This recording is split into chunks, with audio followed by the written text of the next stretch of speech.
Hey, today I will show you how to get iOS font on Android without zfont. So let's start. Before,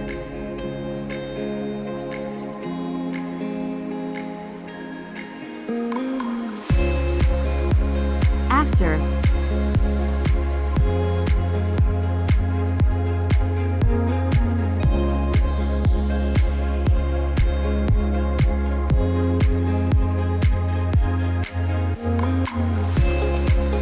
open Theme Store.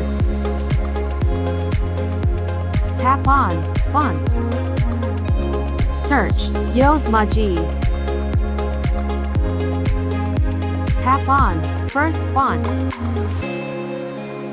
Tap on Free.